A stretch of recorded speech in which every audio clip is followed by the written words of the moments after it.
خبر شامل کرتے ہیں دبئی سے۔ عارف محمود قریشی۔ اوورسیز بیورو کی رپورٹ کے مطابق حکومت دبئی UAE کی طرف سے سیاحوں کے لیے ایک بڑی خوشخبری کا اہتمام کر دیا گیا ہے۔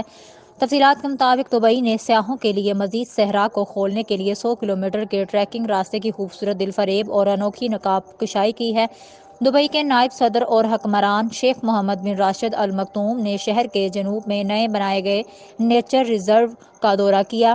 انہوں نے اپنے خیالات کا اظہار کرتے ہوئے کہا کہ ہمارے پاس دنیا کا سب سے خوبصورت شہر ہے اور ہمارا اگلا مقصد دبئی کے دیہی علاقوں اور بیابانوں کو سب سے پرلطف اور خوبصورت بنانا ہے۔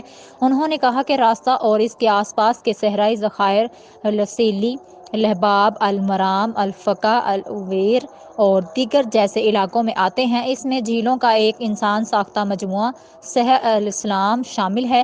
یہ علاقہ القدرہ سائیکل پاتھ اور بہت زیادہ لیو لیکس کے قریب واقع ہے۔ دبئی کی حکومت کے اشتراک کردہ نقشے میں ایک وسیع کیمپنگ گراؤنڈ اور سائیکل کا ایک وسیع راستہ دکھایا گیا ہے۔ کھیلوں کا ایک وقف شدہ زون، گرم ہوا کے غبارے کے دورے، ہیلی کاپٹر کی سواریوں اور ٹیلے کے چھوٹے چھوٹے کرائے کا گھر ہوگا۔ دبئی کے دیہی علاقوں اور بیابانوں کی ترقی میں 100 کلومیٹر کا یہ سیاحتی راستہ جو شامل کیا گیا ہے، اس خطے میں اپنی نوعیت کا یہ پہلا راستہ ہے جس میں قدرتی ذخائر، صحرائی کھیلوں کے اسٹیشنز اور ترقیاتی اقدامات جو ان علاقوں کے لوگوں کی خدمت کرتے ہیں شامل ہیں۔